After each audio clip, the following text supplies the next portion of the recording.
Drink it in, man. Touchdown, Detroit Lions! Cornbread! Stafford! Drink it in, man. Detroit Kool-Aid, what is going on, everybody? We are back, and it's Friday, and I got Grifka here. Grifka, what's going on? Nothing much, man. Same old, same old. Yeah, man, absolutely. And we are back here for a Friday episode. And for those of you that did not hear our show on Wednesday, you got to go back and check it, because for about 45 minutes to an hour, me and Grifka basically argued with each other, talked about all types of Lions topics, fandom, draft versus wins, all this other stuff. And next thing we knew, we're like, we can't even talk about Thanksgiving game. I mean, we just went so off track and so crazy. This is nuts. So we're back here today to kind of give you some news and notes. Then we're going to jump in and do a quick review of the football game that we had to watch there on Thanksgiving Day. And then we're going to talk about the Rams coming to Ford Field as well. So, Grifka, what's on your mind this week? Just a couple things first. First one really doesn't affect the Lions, but I know at one point we were talking about it, and it had to do with Reuben Foster. Was he released by the 49ers? The Redskins signed him, and I know the commissioner put him on like some special, list that says, hey, you still can't play until we're done investigating you. So, but I know at one point in prior episodes, you've said, you really liked Reuben Foster in that draft, and maybe, should have got him instead of Davis. Is this one guy, even with his past history, you think maybe the Lions should have taken a look at him, even if he was out there for a half a second before the Redskins signed him? All right, well, I'll give my quick take on that, Grifka, but again, I have to remind you about this on shows. Don't lie to the people when you kind of say, you liked him in the draft. Like, I can pull up my sheet, Grifka, of our picks, because I've been recording them for the last however many years, and I'm pretty sure that Mike Grifka, as well as about 3 or 4 of my other buddies, took Reuben Foster as well. So, we did not know all of his issues, but we did hear during the draft, not only some medical, but also some off the field. So, I mean, those are things we can't always know as a draft analyst, but I believe you took this guy as well, so don't just pin it on me. But what I want to say on it quickly... I agree with you on that. I agree with you on that. But you didn't say it, so you tried to pin it on me. Oakley loves Foster. What do you think now? My quick take on it is that, like, when Bobby Quinn passed on him, we were all kind of like, I don't know, Foster's a real good football player. Again, sort of skewing towards the choir boy, skewing towards the good character, which me and some other friends have always said, man, you can't have all choir boys, man. You got to have some dogs, right? We've talked about that on the show before. And, I think, as it's played out, I mean, this guy's already had drug issues. He's had multiple issues in San Francisco. When they cut him loose, of course, my eyes kind of went up. Oh, man, that's a big name. That's a guy that, as a football player, if you take everything else away, I mean, be a nice addition, especially for free, basically. But I knew the Lions would stay away, not only because they passed on him in the draft, but also just because of all the issues. And the Redskins are getting a lot of heat right now. But, to me, again, it's just kind of what the NFL does. Some of these teams will take an empty flyer, and if it works out, everybody will be looking back and remembering that they got him for nothing. But, I mean, you get a lot of more issues than just on the field when you take a guy or like this after some of the things he's been accused of or has done. So, Lions steer and clear is fine. And looking back on it now, as me, the Big Hughes, you, multiple other friends, me too, is look back and say, okay, we didn't know all the issues Bob Quinn did, and he made a good choice steering clear of this guy. Yeah, after all that, agree with me, Grifka. Come on. Yeah, I agree with you. I have to agree with your take there. It's just like one of those things now that you look back and you're like, woo, wow, I guess the Lions got a little lucky there. I mean, I know we bag on Davis and he's not progressing how we want. It's just like, I mean, at least he's still on the field, at least still learning, and somebody's out there that's, making tackles or trying to make tackles, and playing, as opposed to some guy who's like riding pine that was a first, it's not even, can't even come to the stadium, type thing. So, yeah, I guess the Lions, them passing on them was actually, dodged a big bullet with that, so I agree with you on that right there. Can I say one other thing, Griff, before we move to another topic? Like, I was talking to the Big Hughes today about this. Like, I think the Lions fans in general, one issue I'm starting to have is that like we act like every Sunday we should win, every draft pick should be an all-pro, like we have it all figured out. When really, when you start breaking all this down, again, I've always said the draft's basically a coin flip. Like the NFL is super competitive, 32 teams that all have good players, all trying to win. So, like, to me, when you say, Jared Davis isn't doing that well, but at least he's not, like, in trouble off the field. Like, to me, Jared Davis, I just want to throw this out there now because I know we've kind of said, yeah, he's struggled in coverage. He's kind of had his issues. Like, again, this is me sort of looking at the positives. But to me, Jared Davis, Taylor Decker, Graham Glasgow, some of these players that Bob Quinn has taken, like, they're plus players in my book because they're starting on an NFL team and they're, I know we love them all to be amazing, but that's just not how it works out in real life. So I think we all need to sort of like figure out our expectation level and understand that, there's not many teams that go out and win every Sunday. So when the Lions do drop a few games, especially when they drop them to teams that are better records or better than they are, as we might talk about later in this show, it's not the end of the world. Or when you take a guy in the fourth round, second round, and he doesn't pan out to be an all-pro Hall of Famer, it's not the end of the world. Like they can still be starters or decent NFL players and be a good pick or be a better pick than some of these guys that wash out. So I just wanted to get that off my chest that, like, yeah, Davis and Decker now and some of these guys are getting heat, but you could have done a lot worse in those positions. So I still feel good about it. Yeah, we'll save the remaining part of that conversation for another show because I want to move on. But we have to have a discussion about that. So now, just the other point I wanted to get to was reading that article this week by Peter King, who he's wrote for SI for years, and he had that trade proposal that could work. He's like, this is what the Lions should do. And he was like, the Lions should trade Matt Stafford to the Jaguars. And the Jaguars, they may be willing to part with like a first and a fourth round. That was the recommendation King said. So it's like, offer Stafford and want a first and a fourth round in return. Now, what do you think about that? Because I believe even if the Lions trade Stafford, they're still going to have some dead cap. So, and I think it's not, and it's a pretty healthy amount for that year. I think it still was like $30 million or something like that, if I remember correctly. But is that one of those things like you would do that for 1 year? It's like, okay, we still got $30 million of dead cap, even though we got 2 draft picks. I mean, is that something that would interest you? Is this Griffith in the show where I get to go all draft nerd and talk about salary caps and draft assets? Is that where I get to do that? Yes. For a couple minutes you can do it because I still want to talk about the Bears game and then the Rams game. All right. Well, perfect. To me, this is a complete, just absolute garbage article. Like, it doesn't make any sense really on the surface at all. Like, I mean, yeah, Jacksonville needs a quarterback. Everybody knows that. But as down as everybody is on Stafford, as much as he doesn't have mojo, like, I don't see barely anywhere in the NFL where it makes sense to pay $30 million to not have an above-average NFL quarterback that's signed, sealed, and has been here.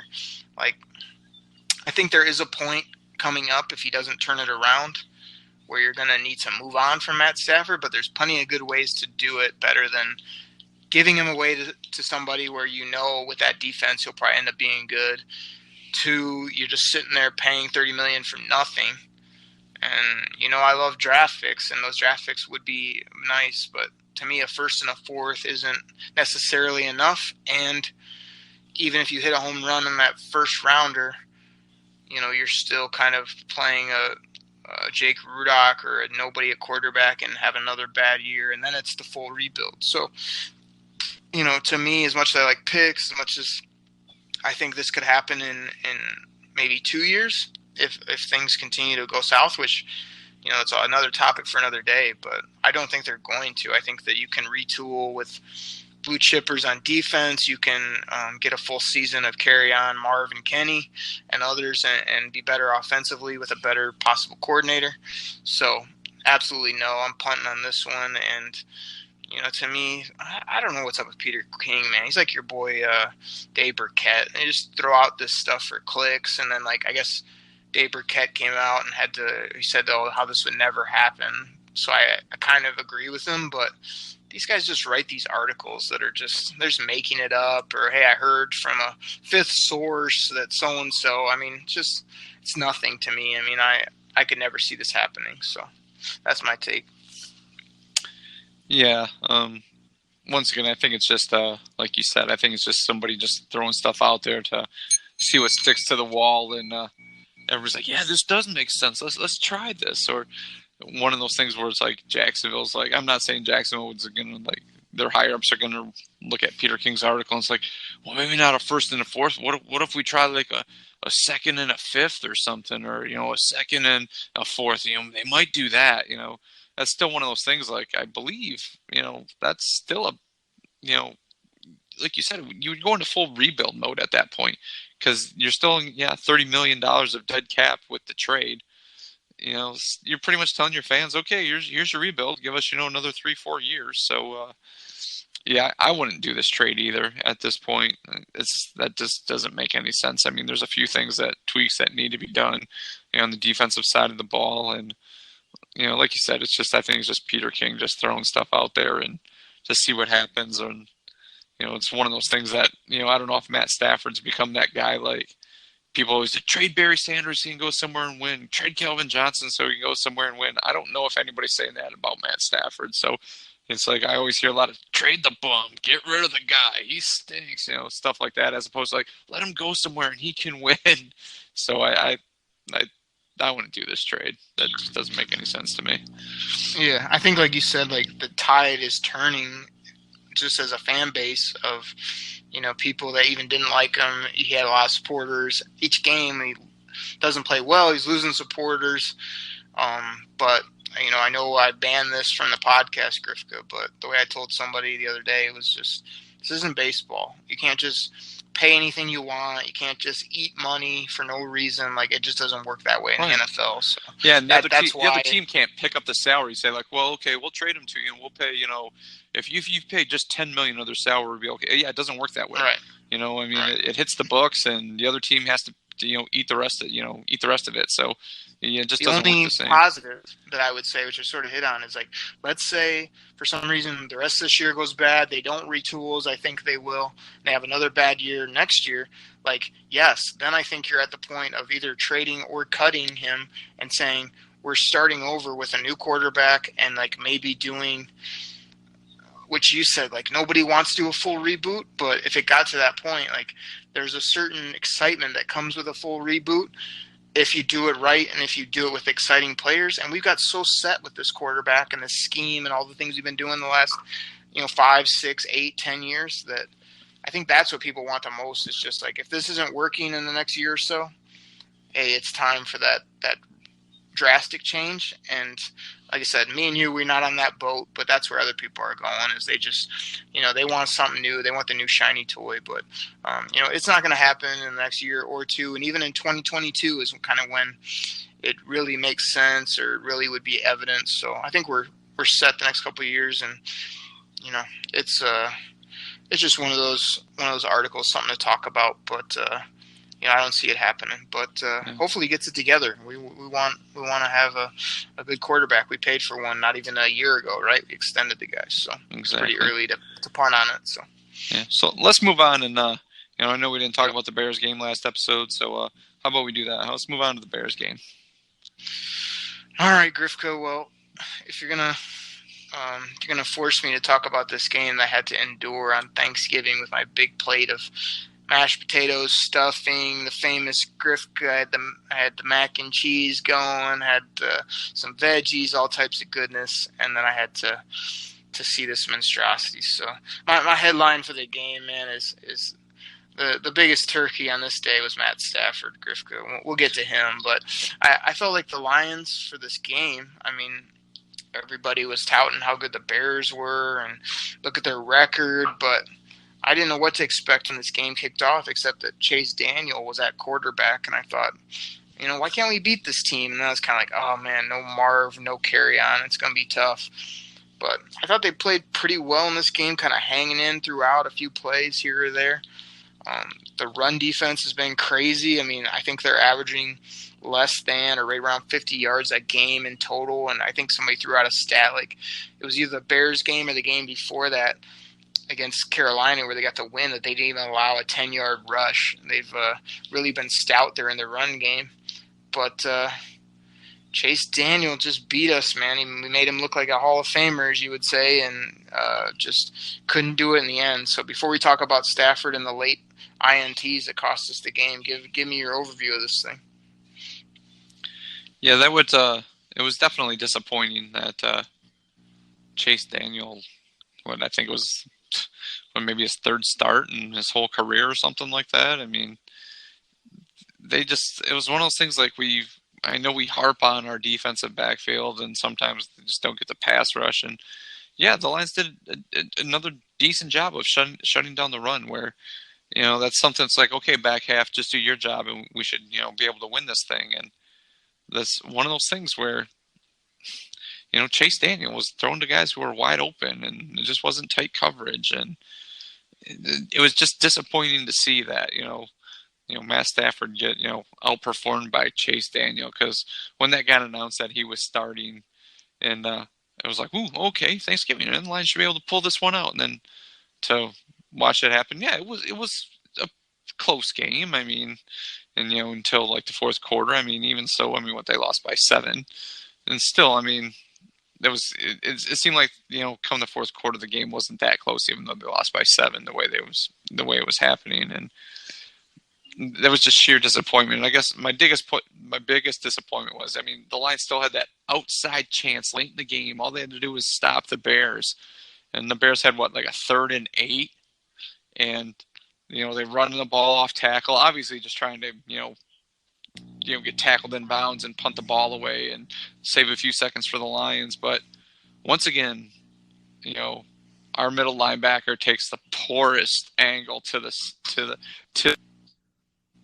run, and just everyone said, well, he was blocked. Yeah, he was blocked after the running back was by him. I mean, Jared Davis just took a freaking horrible angle on that play, which allowed the running back to get the outside. And even so, he was still sort of stopped. But then Chicago's offensive tackle just pretty much grabbed the running back and pulled him for the first down, ending the game right there. But the angle that Davis took on that was just, he had the guy who had to make the play. And, he just took a very poor angle once again, which pretty much sealed the deal on that. So that was one, when that happened, I just dropped my head, because I was still like holding out hope that, like, okay, if they get the ball back, maybe something happens miraculous on Thanksgiving to send the game into overtime. But once that happened, I just dropped my head, and I'm just like, give me a break. So hold on, Griff. We passed up a couple things, but first of all, I want to compliment you that you hung in there for 4 quarters, and that's commendable. So if people don't know what I'm referring to, go listen to the last show. But you hung in there right till the end, which is what a good fan does, and what a diehard like yourself does. Now, again, me being the positive guy in this show, we skipped over LeGarrette Blount. He was a guy that had really been, everybody had written him off. Why is this guy not doing anything? He's been good last few years. He's doing nothing in Detroit. This guy came up big. I want to say he had like 80 yards and 2 touchdowns. Really had some nice runs, some actual kind of big runs for LeGarrette Blount too, like some 30 yarders, I remember. And he got in the end zone pretty easily down tight. So that was nice to see, especially without carry on. Like, just being able to kind of still have that run game was a good thing.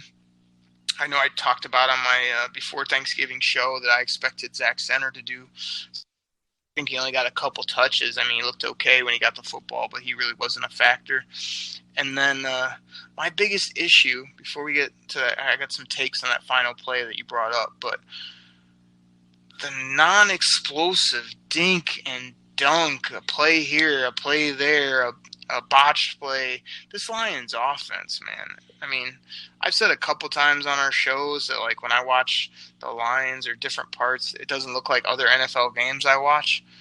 I mean, the way we're always in shotgun. Matt Stafford comes up, tag 52, tag 52. You know, he just goes through his motions, gives a few hand signals, hike. You know, it's going to be a 6-yard stick route or a crossing route to Ellington. You know, it's just like we have nothing explosive. So, like, all day it was this garbage. And then I'm telling my other buddies, I'm like, when are we going to open it up? When are we going to force it to Kenny G? When are we going to get this thing going? Course was the first unique play they run. It's like a play action rollout, stops on a dime, throws back across the field to Kenny for like 45 yards, right? I think they had like a reverse or something in there that was a little bit unique. They ended up getting some yards. So I just don't get this offense, Griff. Could talk for a second about that, about how we just are so boring, so basic, so robotic, as I've been calling Matt Stafford. Like, I remember when he had crazy mo, crazy swag, as they call it. Now he's Mr. Robot back there, just going through his steps. Oh, I'll throw to this guy because that's what the play says to do. I mean, we can't win that way. We just can't.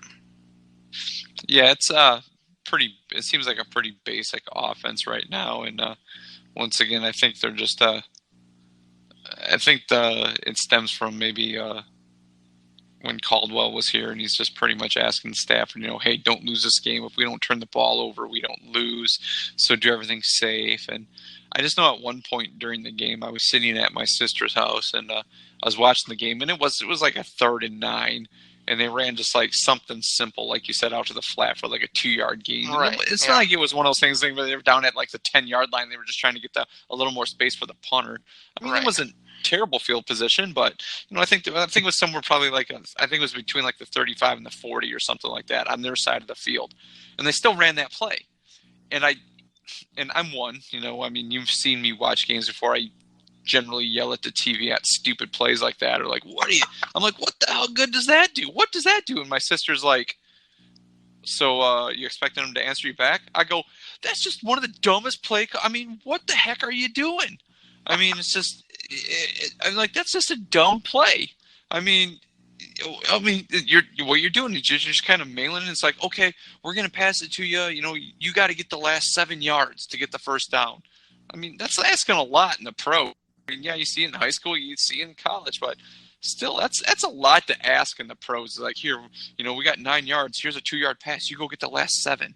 And it's just, you're right. It always seems like a lot of check down Charlie stuff here. Like, well, we didn't turn the ball over. We're going to leave it up to our defense to get us back. But it's terrible offense to watch. And it's, like I said, I think it just stems from Caldwell asking them originally, like, oh, if you don't turn the ball over, you know, we don't lose. There's a better chance, you know, we don't, you know, as long as we don't lose the turnover battle, you know. I got you. I think that's what this offense has become.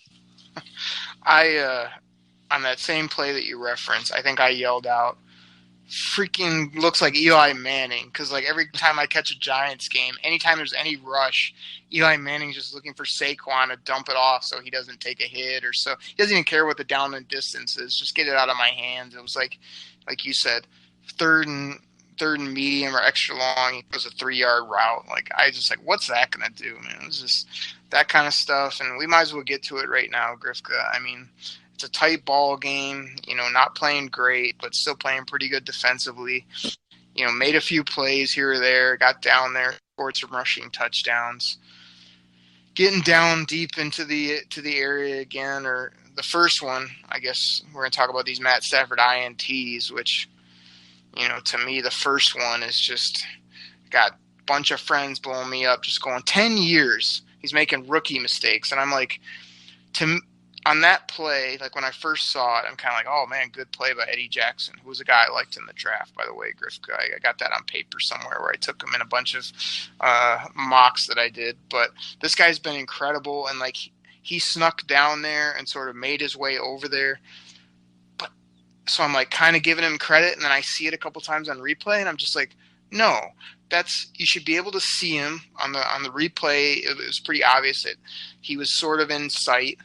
The throw still wasn't even a good enough throw to the outside. And And that's robot again. That's just throwing to the hot because that's what it tells you rather than using your brain. Like I watched Deshaun Watson the other night. I mean, yeah, this guy snaps it and you can see him bouncing in the pocket, going through his reads. He's not just throwing to an area just because, so I thought that was just a terrible pick. And then, I mean, I want to talk about this other one of Michael Roberts, but I mean, what'd you think on the pick six that basically looked like a throw that a rookie would make? You know what that reminded me of? It reminded me of that pick six in the Jets game. Where it's like, oh, we know this play is the one they're going to run, and the guy just like stepped in front of it. Yeah. That's exactly what it reminded me of right there. It's like almost like he knew it was coming. So it's like, oh, okay, this is the play they're going to run. I don't doubt it. Like it felt like you said they dialed up the right defense, and we did exactly what we're programmed to do. And they were all over it because they had seen it on tape, and they know, okay, if we bring the house and they're in this formation, Matt Stafford just going to throw it out to the tight end no matter what. So I think it was a total tape study and total just read our book kind of play, no doubt about it. I mean, but it's still inexcusable. Like Matt Stafford needs to see the defender flying out to that area and throw it out of bounds or take a sack. I mean, it was just, what was it? It was like a first, second down too. It wasn't even a deep third, and we're deep in our territory. We don't have anything going. It wasn't a play you had to make at that point. Right, exactly. So that's just all. So it's like, okay. Yeah. So this other one, I mean, I've had people try to explain this second pick to me. So we're driving, like a minute 30 left in the game, Grifka, going down to, was it to tie it or take the lead? This would have tied it. This is late in the game would have tied it. Or with the extra point, it would have tied it. Okay. I thought we were down 5 or something where this could have actually given us the lead. But anyway, so we're driving down there and we're in great, I think we're in, we're inside, just outside the 10, something like that. I mean, we're tight to the end zone. I think it was, man, I wish I had this in front of me. First, second down. I mean, again, it wasn't a third and long or anything.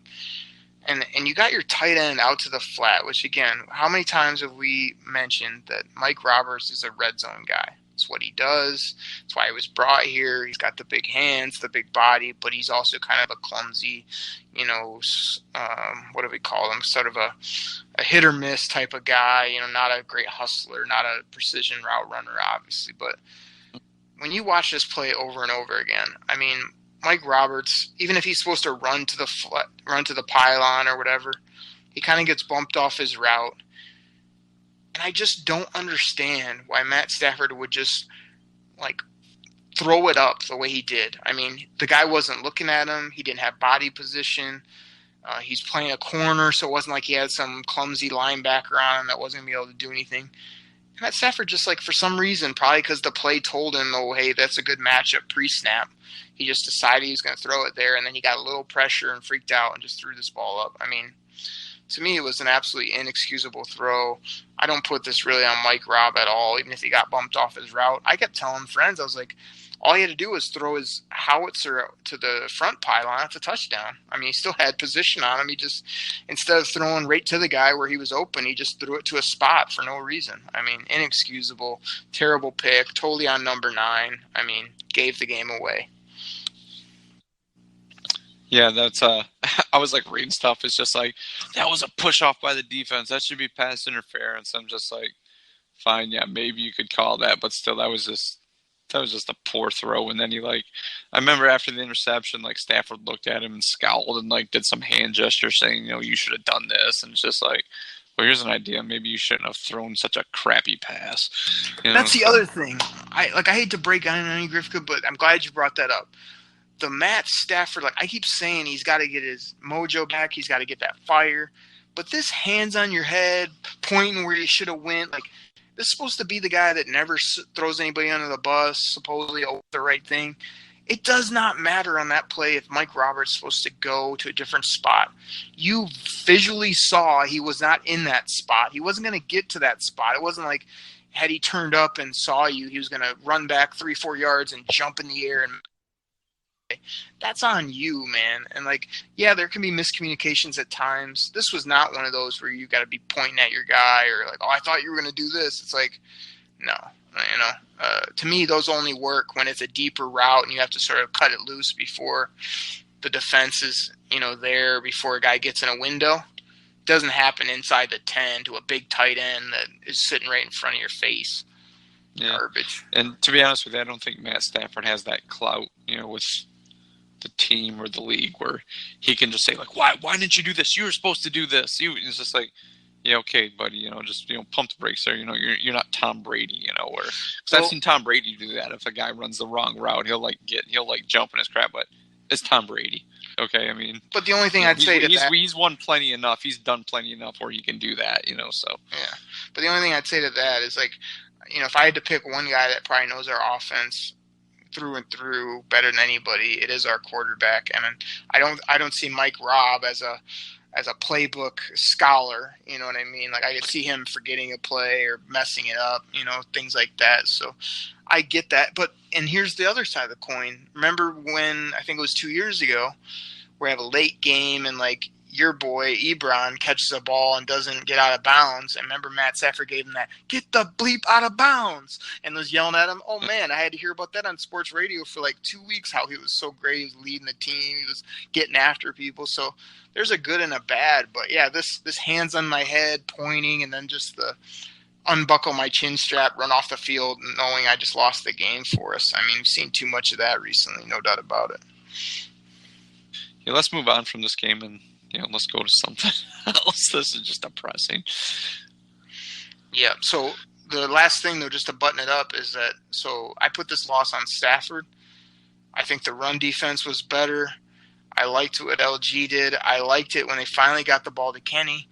And to me, this was, again, the season. Like, you could have won a division game. You could have won a game on holiday when everybody's watching you. And you do the complete opposite, which is you give a game away, your quarterback gives it away, you don't leave yourself basically anything to play for now at or after Thanksgiving. I mean, it couldn't have ended up any worse than it did. I mean, it was, I know we want to move on, but that has to be said. There was a lot lost with those two throws by Matt Stafford, not only on the field, but off. Yeah, so let's do this. And then let's talk about this tough game coming up on Sunday against the Rams. Once again, the Rams are one of the hottest teams in football. They're throwing up a lot of points. They got a good defense. Once again, I know you love it when I say this. The West Coast team coming east for a 1:00 start. I guess my first question to this, I remember when Goff got drafted. He came out of Cal, or I believe, and it was one of those things where when I believe Sonny Dykes was the coach, and the thing was with Sonny Dykes when he's a coach is like they always like say like, oh, look at all these quarterbacks that always come out, but they can only ever read like half a defense, and they never turn out to be any good because all they do is stare at half the field and they never worry about the other half. So that's kind of what they're trained to do. So I thought Goff wouldn't turn out to be what he is. And I remember after, Jeff Fisher, it seemed like, Jeff Fisher's always touted as one of these great coaches in the NFL. And it seemed like he was just kind of like saying that this guy wasn't very good. Did you ever think that Goff would turn out to be, what he's turned out to be? I mean, I think he's probably one of the premier, quarterbacks in this league. I mean, he's leading this high-powered offense. Did you see Jared Goff turning out to be this way for this team? I mean, he's going to give this Lions defense some major problems this weekend. Well, Grifka, like one of your other favorites, and said back in the day, they took him number one for a reason, and but don't put him in the Hall of Fame yet, right? Isn't that what Jim Schwartz used to say? Yeah. I think they took him number one for a reason. I mean, this guy had the skills, the abilities. I'm really, you just put him in the upper echelon. Like, I think he's on a great team with explosive offensive weapons. Of course, an innovative, aggressive play caller / head coach. So I think that's what makes this guy. I mean, I think you could put Matt Stafford on a team like this and see similar results. So don't get me wrong. I'll give Jared Goff his credit for the way he's played this year. The last couple of years, he's really made a big uptick. But I think that's a lot to do with the system, the people around him, and him just making the plays that are there to be made. I mean, he doesn't miss. I've seen deep balls the last few weeks from him in some of these primetime games. He's not spewing the ball high, low. It's right on target. I mean, you got to give him credit, but I'm not putting him in the upper echelon. I think he's, top 10, but I'm not putting him up in that, elite category. But we're going to talk about some of his other players around him. Yeah, he's not Tom Brady or Drew Brees or, Aaron Rodgers, but, top 10.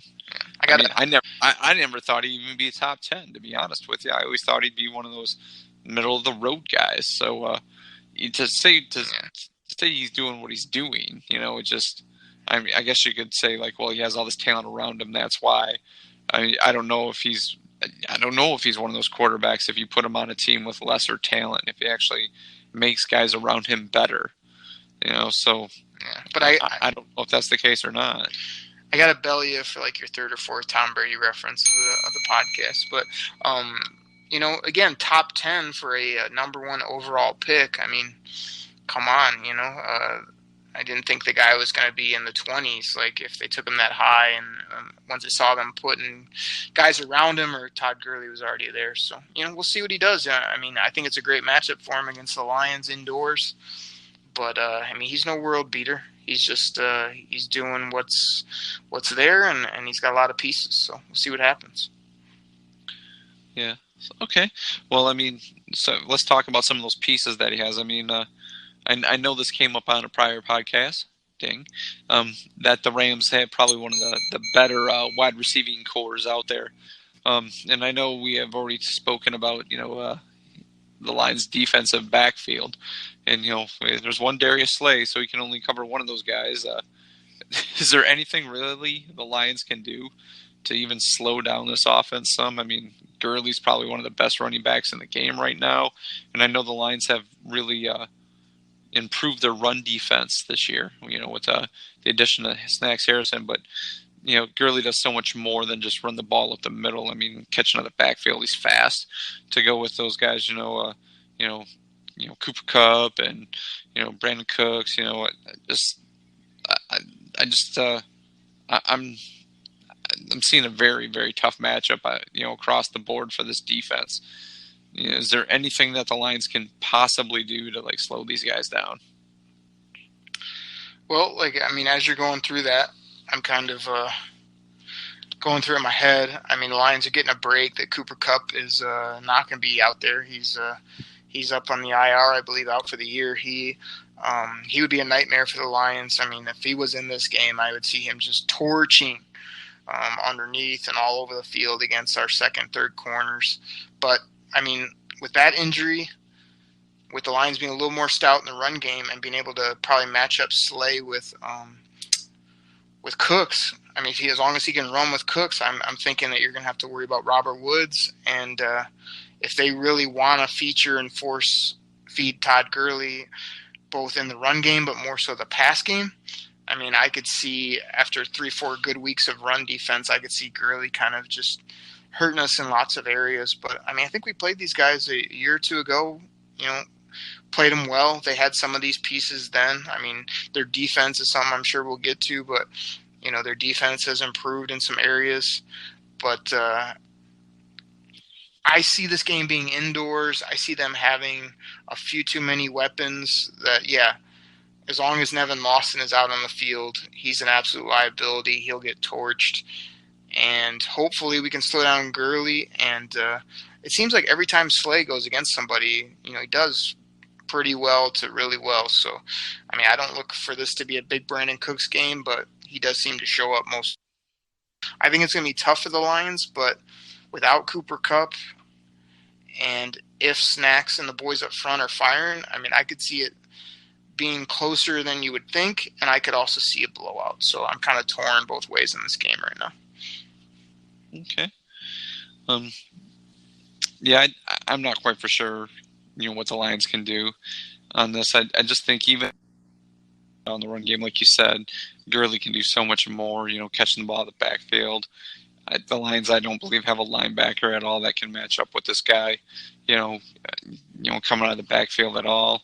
And just with the depleted defensive backfield, even, using a safety or somebody like that.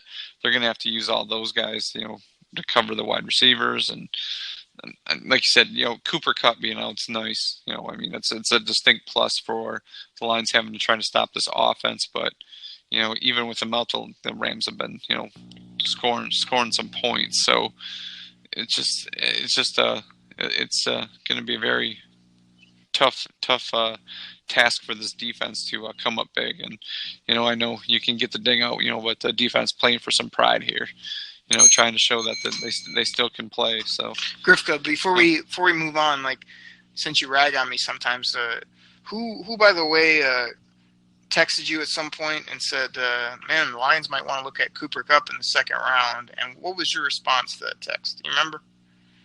Yeah, I didn't think he'd be very good. Yeah. And that would be you. I didn't think he'd be very good because he played at a small school, played on some ugly red turf up at Eastern Washington.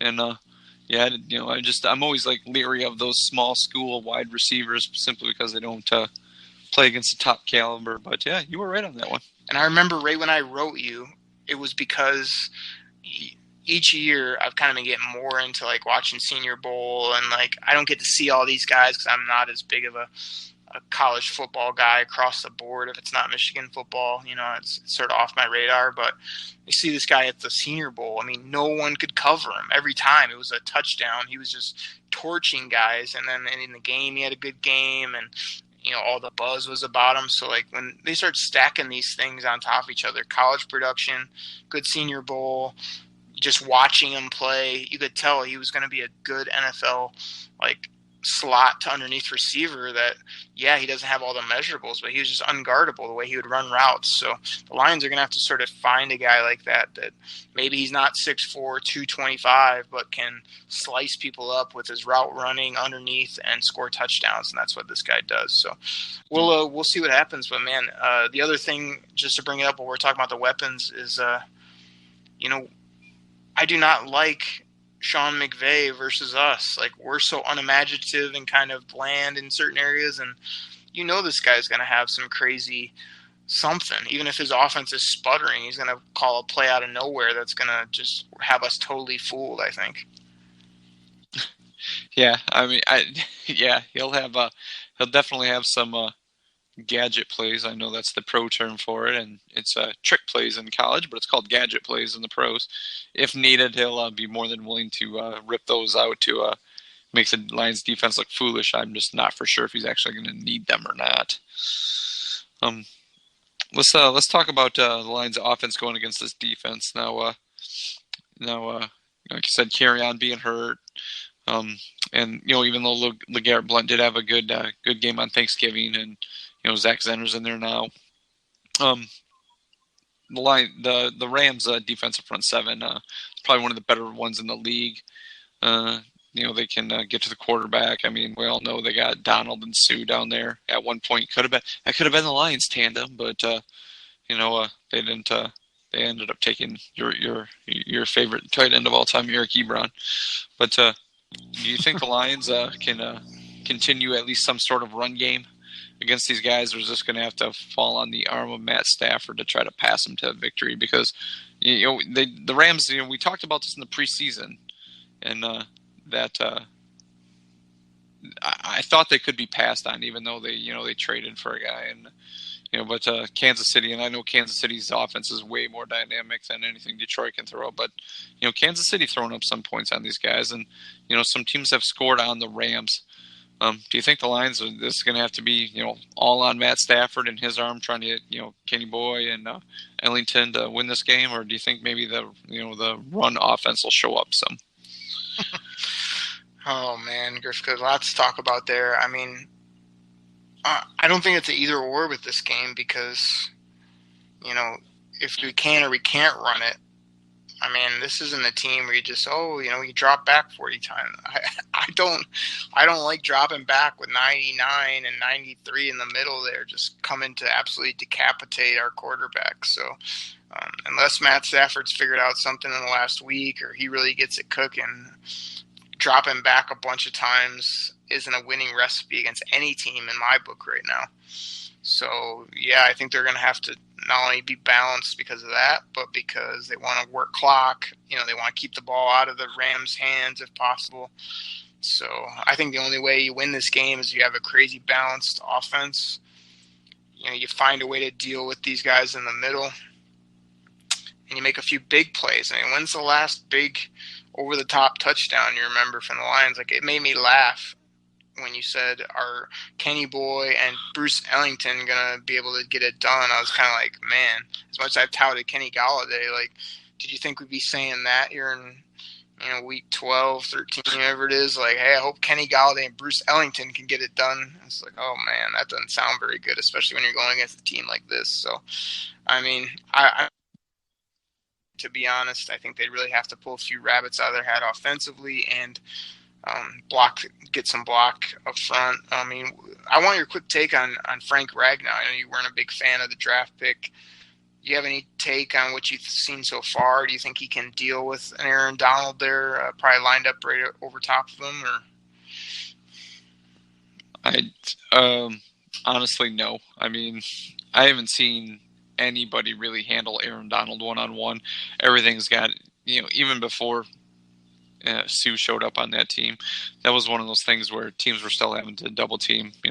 At least I'm not saying handle him, but I'm saying, is he going to be able to survive? Is he going to be decent, or is he going to get blown up every other play, like you said, happens to most guys against him? Yeah, I think Aaron Donald is so head and shoulders above what Frank Ragnow has seen. So he's going to, if he doesn't get help, he's going to get ate up alive by him. That's one of those things where you're going to have Glasgow and Ragnow, block Aaron Donald, which he can still split the double team because he's quick enough to do that. And you're going to have to hope that, what Wiggins on the other side can handle Sue, which I don't think that's going to happen either. So, right. And here's just a feather for your cap, Grifka. I agree with you on this one. I think that we don't have an Oakley Bell. Of course, we only have Grifka Bell. But I agree with you because I think that, I was a proponent of Ragnow, and I've sort of liked some things I've seen. But I've definitely seen him on some roller skates this year getting pushed around. And I think you're going to notice that on Sunday, even if they try to kind of slide Glasgow over or deal with these guys with some double teams. There's been a lot of pressure coming right up the middle and getting through that shouldn't, so I don't see that changing this Sunday. Yeah, the biggest thing about Donald is, what is it? He's I think maybe in cleats 6 feet. He's not that tall, but he's strong and he's fast. So it's one of those things it's all leverage with him. He's not big and strong like Snacks, just clogging up holes. He just gets good leverage and he can bull rush that way. Or if it's one of those things, he can just knife through a double team with his quickness and get underneath, bad technique or something like that, and just be in a defensive or offensive backfield. That's what makes him so dangerous. So it could be a long Sunday afternoon for that offensive line. I'm with you on all that, man. Yep, I'm right there with you. So hopefully we're wrong, but it's going to be tough in the trenches, no doubt about it. This might be one of those things where the Lions have to play Theo Riddick more, run more screens, do something, run plays out to the flat just to try to slow down that pass rush more. I don't think draw plays are going to work. They just don't seem to work for the Lions. I don't know if they're just blocked wrong or something, but it just seems like draw plays don't work. They might have to run more screens or little swing passes, just to get the ball out of Stafford's hands quicker to, the running back. So that might be something they have to do this Sunday coming up. I think Theo's been better. Hopefully he can keep it going. He's been using him a little bit better and a little bit more because they have to, but he's got a skill set. They got to use it. Right. And I was thinking about this, as I knew we were going to talk about this game. Is there any matchup on the field, offensive-wise, defensive-wise, where you think the Lions have the edge? You can even throw in special teams if you want. That might be the only edge they have is Matt Prater. But is there anything just I like this matchup here, and this is what they have to exploit? I'm not talking the complete, defensive line, but, hey, they might be able to get the edge on offense against this guy. Is there anything you see like that in the field? Because honestly, I don't see there's one thing on the field where the Lions, one matchup against, wide receiver against defensive back, running back against a linebacker that the Lions have that edge. Yeah, I think so. I mean, I think you brought it up in two different ways. You already talked about some other offenses sort of getting after the Rams a little bit. I mean, they have a great record, but I've seen some games where they've given up some points. So I think you hit on Theo Riddick. I mean, I don't think the Rams have a stellar linebacker core. Like they used to kind of have a Laurinaitis in the middle there, and he always kind of was the captain of that defense. I mean, Ogletree's gone. I don't think they have an absolute beast there, so you might be able to get Theo in some decent matchups. I mean, I think him, and again, I sort of mentioned it. I mean, Talib might be back on the outside for them, which he's a good corner, and I could see him getting his hands on a football if Matt Stafford's not careful with it. But I mean, you got to find ways to beat people over the top. I feel like the Rams are a team that could be had defensively in the pass game or on some deep trick type plays, but they can also get after you in the rush game, as we already talked about with good old Wade Phillips calling up some crazy defenses and whatnot. So I think Theo out of the backfield, or just using him in some unique ways and stretching the field. I mean, even if you throw it downfield, a lot of times it's either a catch or a penalty, and we don't force it enough to where the refs are on notice or we can get those calls that we need. So I think those are the two areas they'd have to look at, and that's going to be the way that you either make plays or, when they do get close, it's going to have to be touchdowns, not field goals. That's for sure. Yeah. Like I said, I kind of gave my take on it before, saying I really didn't see a matchup. I just think it's going to be a really tough week, for the Lions, with them kind of, playing for pride, ding, and not much to play for. But let's put it this way. Why don't you give me your why don't you give me your prognostication? What are you seeing for score, and who do you got winning this game? Okay. Before I do that, I need you to spell prognostication, Griffin. Rustication or something like that. Hold on, what's the spelling bee?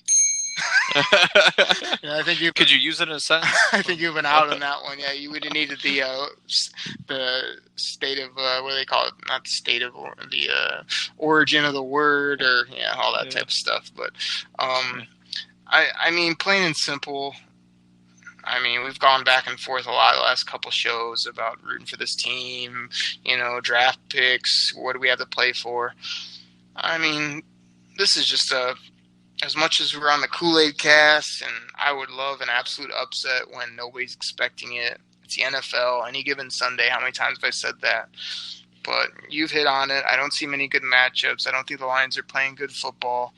I think all these injuries to some of their key players are really going to hurt them the next however many games. I mean, if we're coming in this game with Marv, Kenny, carry on, Stafford feeling good, if he was playing good, and the defense kind of do what they're doing, I'd feel better. But, I mean, none of those things are going our way right now. So I see this being probably like a Rams 35, Lions, geez. Like I said, I can't really give the Lions much points because I don't feel they have the mojo or the weapons right now. So I'm going to go like 35-20. Oh, 35-20. Yeah. Okay. Yeah, I know in the preseason, and I know, like I mentioned it, coming into this, once again, it's the old West Coast team coming east. 1:00 start, so generally those teams will be sleeping a little bit, and thinking maybe the Lions, could be like lying in the weeds a little bit right here with the Rams, thinking, okay, it's only the Lions, we got this. We're pretty high on ourselves. We could just strap the helmets on, go in there, punch them in the face, and take their candy. However you want to do it. Oh, you're gonna break the bell, Griff, because this is incredible. Yeah, that's what I'm working for. I'm making you get another one. But this is one of those things where I don't think there's any good matchups, and I think the Rams were averaging like 33 points a game or something like that.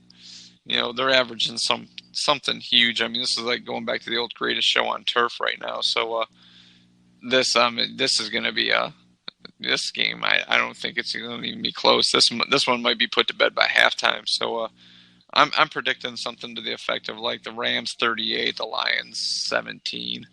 This one, I think the Rams are going to try to put this one to bed early, and if there was actually backups, to do mop-up work, they'd be in there. So that's what I'm predicting for this game. I see the Rams winning this one 38-17. All right, you had to sort of outdo me by a couple points each way, didn't you? I sure hope it doesn't go that way for our team, and hope they can hang in there and surprise us. But it's just not a good matchup, not playing well, and it's almost, which again, this isn't my style normally, but I'm almost in the halfway prove me wrong type of thing, because there's not much to hang my hat on right now, which is hard to say. But I have somebody at work who's a huge Rams fan, and I haven't been talking any smack, haven't been saying anything because I have no reason to. But I might yuck it up and tell them we'll get a victory. We'll see what happens, just for fun. Put a little something on the line, maybe, just to see if the Lions can pull it out. But but we'll see what happens come Sunday. So we both got a big loss, and we'll see. Yeah. Since we talked about both Thanksgiving and this game, let's not do any questions, man. So let's not drag this out any longer. So we'll get back to the questions and some of our other takes, and come next week. So how about you say we get out of here for this Friday? Do that, but can you give me one or two more other Grifka-isms so I can use the bell a couple more times? Do I want the Lions to win? Yes. Will they? No. Let's see. One more.